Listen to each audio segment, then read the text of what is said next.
October উত্তরবঙ্গে ভয়াবহ বিপর্যয়, ভেসে যায় বন্যপ্রাণ, প্রচুর মানুষের ক্ষতি হয়। এখন বন্যপ্রাণ চলে আসছে লোকালয়ে, বিশেষ করে হাতি। আর হাতি মানুষ সংঘাত চরমে। নাগাড়ে বৃষ্টিতে অক্টোবরের শুরুতে উত্তরবঙ্গে দুর্যোগ, ফুঁসে ওঠে বিভিন্ন নদী, প্লাবিত হয় বিস্তীর্ণ এলাকা, জল ঢোকে বনাঞ্চলে, বিপদে পড়ে বন্যপ্রাণ। অনেকের আবার বাড়িঘর তলিয়ে যায়। জলপাইগুড়ির ময়নাগুড়িতে জল ঢাকা পাড়ের অনেক বাসিন্দায় এখনও রাত কাটাচ্ছেন তাঁবুর নিচে। এরই মধ্যে হাতির হানা। শনিবার সকালে গরুমারা জঙ্গল থেকে ময়নাগুড়ি শহরে ঢুকে পড়ে হাতি। বেশ কয়েকটি বাড়িতে ভাঙচুর, ক্ষতিগ্রস্ত হয় চাষের জমি, এতে আতঙ্ক ছড়ায়। এখানে সকালবেলা হাতিটা আসছিল, বাড়িঘর অনেক কটা মনে করছে ভাঙচুর হয়েছে, এর মধ্যে বাসও গাছও মনে করে একটা ভাঙচুর হয়েছে। এখনো হাতি যায়নি, এখনো হাতি এখানে আছে।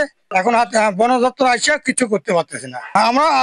আমরা কাজ করা মানুষ, আমার কাজ করা বন্ধ হয়ে গেছে এই আতঙ্কতে। হাতিটি একটা আশ্রয় নিয়েছে বাঁশঝাড়ের মধ্যে, তো বন দপ্তর এবং ময়নাগুড়ি প্রশাসন সেই জায়গাটাকে ঘিরে ফেলেছে যাতে কোনো রকম দুর্ঘটনা না ঘটে, এবং আমরা পিপিএস থেকেও এসেছি, সেই মানুষকে সতর্ক করছি যাতে কোনো রকম কাছাকাছি যাওয়ার চেষ্টা না করে।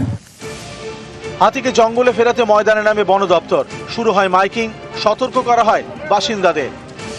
ময়নাগুড়ি প্রশাসনের পক্ষ থেকে অত্র এলাকার সকল মানুষকে সতর্ক করা হচ্ছে। ইতিমধ্যে এই এলাকায় 144 ধারা জারি করা হয়েছে।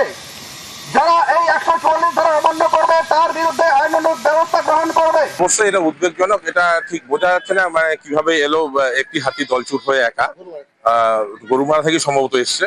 তো এখন বিষয়টা হচ্ছে যে মানে লোকালয়টা এত বেশি, যেখানে ঢুকে গেছে এবং শহরটা খুব কাছাকাছি। ফরেস্ট ডিপার্টমেন্ট তারা এসছেন, পুলিশ প্রশাসনও আছে, তো তারা যৌথভাবে চেষ্টা করছে হাতিটিকে ফিরিয়ে নিয়ে যাওয়ার। 6টা রেঞ্জের স্টাফ ঘিরে রেখেছে হাতিটাকে চারপাশ থেকে। আমাদের সাথে ময়নাগুড়ি থানা রয়েছে, রেলওয়ে ডিপার্টমেন্টকে আমরা প্রয়োজনীয় কশন দিয়েছি যাতে রেলপথে গাড়ি ধীরে যাতায়াত করে। এখন সব থেকে বড় ব্যাপার হচ্ছে মানুষজন যদি সচেতন হয়ে সরে যায় এবং হাতিটিকে নিজের মতো করে ছেড়ে দেয়, তাহলে আমরা হাতিটিকে সাবধানের সহিত আবার জঙ্গলের দিকে নিয়ে যেতে সক্ষম হব। জলপাইগুড়ি থেকে শান্তনু কর, নিউজ 18 বাংলা।